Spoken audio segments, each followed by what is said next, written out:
Hello guys, Bigg Boss 7 Tamil இப்போ லைவ்ல என்ன போயிட்டு இருக்கு அப்படின்ற அப்டேட்டை பத்தி தான் நம்ம பார்க்க போறோம். நியூ இயர் பிறந்துருச்சு, இன்னும் ஏன்டா வன்மத்தை கொட்டுறீங்க அப்படின்ற மாதிரி விஷ்ணு பயங்கரமான வன்மத்தை பூர்ணிமா மேல கொட்டியிருக்காரு. என்ன கொட்டினாரு, என்ன சொன்னாரு அப்படின்றத இந்த வீடியோல நம்ம இப்ப பார்க்கலாம். இன்னைக்கு காலையில மார்னிங் ஆக்டிவிட்டியா என்ன சொன்னாங்க அப்படின்னா, நியூ இயர் பிறந்துருச்சு, நியூ இயருக்கு நீங்க எல்லாருமே ஒரு ரெசல்யூஷன் எடுக்கணும் அப்படின்னா நீங்க என்ன சொல்லுவீங்க? அது மட்டும் இல்லாம உங்க வீட்டில் இருக்கிறவங்களுக்கோ இல்ல ஃப்ரெண்ட்ஸுக்கோ ஃபேமிலிக்கோ நீங்க விஷ் பண்ணலாம்.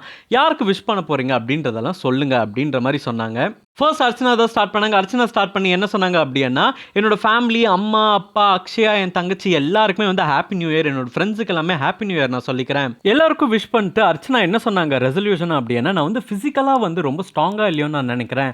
நான் மாயா ஒரு இன்ஸ்பிரேஷனாக எடுத்துட்டு வெளியில் போயிட்டு என்னோட ஃபிசிக்கல் ஸ்ட்ரென்த்துக்கு நான் ரொம்பவே இம்பார்ட்டன்ஸ் கொடுக்க போகிறேன். நான் ஃபிசிக்கலி ரொம்ப ஸ்ட்ராங் ஆவேன் அப்படின்ற மாதிரி சொன்னாங்க. அடுத்தது தினேஷ் வந்தார். தினேஷ் வந்து சூப்பராக சொன்னார். என்ன சொன்னார் அப்படின்னா, நான் வந்து நடிகர் சங்கத்தில் இருக்கேன், அதாவது சின்னத்திரை நடிகர் சங்கத்தில் இருக்கேன். அவங்க எல்லாருக்குமே வந்து வாழ்த்துக்கள். என்னை இத்தனை நாள் சப்போர்ட் பண்ண எல்லாருக்குமே வாழ்த்துக்கள். என் குடும்பத்துக்கு வாழ்த்துக்கள். எல்லாருக்குமே நியூ இயர் விஷ் சொல்லிடுறேன். நான் ரெசல்யூஷன் எனக்கு எடுக்கிறதுக்கு பெருசாக பிடிக்காது. அதுதான் நான் ஒரு ரெசல்யூஷனாகவே இருக்கிறேன். நான் இதை தான் ஃபாலோ பண்ணணும், அதை தான் ஃபாலோ பண்ணணும்னு எனக்கு எதுவுமே கிடையாது அப்படின்ற மாதிரி ஒரு தட்டி விட்டுட்டு போயிட்டாரு. அதுக்கப்புறம் பூர்ணிமா வந்தாங்க. பூர்ணிமா வந்து என்ன சொன்னாங்க அப்படின்னா, ஒரு விஷயத்த ரொம்ப நல்லாவே சொன்னாங்க. உங்கள் ஃபேமிலி எல்லாருக்குமே யார் யாருக்கு தெரிஞ்சவங்கள விஷ் பண்ணிவிட்டு மாயாவோட ஃப்ரெண்ட்ஷிப்பை நான் வெளியில் போய் கண்டினியூ பண்ணுவேன். ஏன்னா எல்லாருமே சொல்கிறது என்னென்னா, இங்கேருந்து வெளியில் போனோடனே யாருமே அவங்களோட ஃப்ரெண்ட்ஷிப்பை கண்டினியூ பண்ண மாட்டாங்க அப்படின்னு தான் நிறைய பேர் சொல்லுவாங்க. ஆனால் நான் அதை பண்ணி காட்டுவேன். வெளியில் போனதுக்கப்புறமும் மாயாவுக்கு நான் ஒரு நல்ல ஃப்ரெண்டாக இருப்பேன். வெளியில் போயும் என்னோட ஃப்ரெண்ட்ஷிப் தொடரும் அப்படின்ற மாதிரி ரொம்பவே சூப்பராக வந்து அவங்களோட ஃப்ரெண்ட்ஷிப்பை பற்றி சொல்லியிருந்தாங்க. அதுக்கப்புறம் மாயா வந்தாங்க. மாயா வந்து என்ன சொன்னாங்கன்னா, கௌதம் எனக்கு தேங்க் பண்ணாங்க. ஏன்னா துருவ நட்சத்திரம் மூலம் அவர் தான் இன்ட்ரடியூஸ் பண்ணார் அப்படின்ற மாதிரி தேங்க் பண்ணிவிட்டு, அதுக்கப்புறம் வந்து லோகேஷ்க்கு வந்து தேங்க் பண்ணிட்டு மாயாவோட ரெசல்யூஷனை என்ன சொன்னாங்க அப்படின்னா, நான் என்னோட இடத்தை க்ளீனாக வச்சுக்கணும், இன்னும் கொஞ்சம் பொறுப்பாக மாறணும் அப்படின்றாங்க. என்னதான் எங்கள் வீட்டில் அம்மா அக்கா எல்லாரும் இருந்தால் கூட என்னோட இடத்த நான் சுத்தமாக வச்சுக்கணும் அப்படின்ற மாதிரி அவங்க சொன்னாங்க.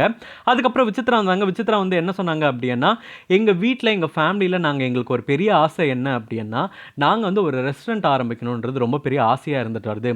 இந்த வருஷம் அது நல்லபடியாக நடக்கணும்னு நான் நினைக்கிறேன். அது கண்டிப்பாக நான் நடத்துவேன் அப்படின்ற எனக்கு ஒரு நம்பிக்கையும் இருக்குது. அது போக வந்து எனக்கு பிடிச்ச வேலையை தான் நான் செய்வேன், எனக்கு பிடிச்ச மாதிரி தான் இருப்பேன். அது மாதிரி நான் எப்போவுமே கண்டினியூஸாக இருக்கணும் அப்படின்றதையும் நான் இந்த இடத்துல சொல்லிக்க விரும்புகிறேன் அப்படின்ற மாதிரி சொன்னாங்க. அடுத்ததுனா நம்ம தலைவர் விஷ்ணு வந்தார். விஷ்ணு வந்து தான் கூடகமாக ஒரு விஷயத்த சொன்னார். என்ன சொன்னார் அப்படின்னா, நான் வந்து நிறையா பேரை வந்து ஈஸியாக நம்பிடுவேன். நான் ரொம்ப பேரை வந்து ஈஸியாக நம்பி நிறைய பேர்கிட்ட ஏமாந்துட்டேன். அதனால் இதுக்கப்புறம் நான் யார்கிட்டையும் ஏமாற மாட்டேன். இதுக்கப்புறம் நான் யாரையும் நம்ப போகிறது கிடையாது. முன்ன மாதிரி நான் பச்சை குழந்தையாக இருக்க மாட்டேன் அப்படின்னு சொல்லிட்டு விஷ்ணு சொல்லியிருக்காரு. எனக்கு இது தாங்க புரியல. விஷ்ணு இப்படியெல்லாம் பேசுகிறது தாங்க எனக்கு சுத்தமாக புரியவே இல்லை. விஷ்ணு எப்படி தான் இவ்வளோ நல்லவனா திடீர்னு மாறுறான், திடீர்னு இவ்வளோ கெட்டவனாக மாறுறான் அப்படின்றது ஒன்றுமே புரியல. அவ்வளோ நல்ல பையன் மாதிரி பேசுகிறாரு. அப்படி பார்க்கும்போதே ஷாக்கிங்காக இருக்குது. விஷ்ணுவா இது அப்படின்ற மாதிரி இருக்குது. விஷ்ணு நீ என்னென்ன பண்ண, ஏது பண்ண, மாயா பூர்ணிமா கூட சேர்ந்து என்னென்ன பண்ண அப்படின்றதெல்லாம் வந்து நாங்கள் பார்த்துட்டு உக்காந்துருக்கோம்.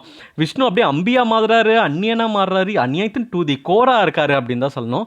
நீங்கள் என்ன நினைக்கிறீங்க விஷ்ணு சொன்னதை பற்றி? அதாவது ஒரு பூர்ணிமா மாயாவை நம்பி ஏமாந்து போயிட்டாராம். இதுக்கப்புறம் பூர்ணிமா மாயாவை வந்து நம்ப மாட்டாராம். நீ எப்பப்பா நம்பின அப்படின்ற மாதிரி தான் இருந்துச்சு. இவர் நம்பவே இல்லை, ஆக்சுவலி யூஸ் பண்ணிக்கிட்டாரு. அவங்க விஷ்ணுவை யூஸ் பண்ணிக்கிட்டாங்க, அவ்வளோதான் சிம்பிள். அது விஷ்ணுக்கும் தெரியும் இவங்க நம்மளை யூஸ் பண்ணிக்கிட்டாங்க அப்படின்றது. மாயா பூர்ணிமாவுக்கு தெரியும் இவங்க நம்மளை யூஸ் பண்ணிக்கிட்டாங்கன்ட்டு. இது ஒரு மியூச்சுவலாக அண்டர்ஸ்டாண்டிங் மாதிரி தான் இருந்துச்சு. இப்போ வந்து ஓவர் சீன் ஆயிடுச்சு அப்படின்னு தான் சொல்லணும் விஷ்ணு சொல்கிறது எல்லாமே. நீங்கள் என்ன நினைக்கிறீங்கன்றத கமெண்ட் பாக்ஸில் கமெண்ட் போடுங்க. இந்த மாதிரி பிக் பாஸ் அப்டேட் தெரிஞ்சுக்கணும் ஸ்க்ரீன் டாக்கீஸ் சேனலுக்கு சப்ஸ்கிரைப் பண்ணுங்கள்.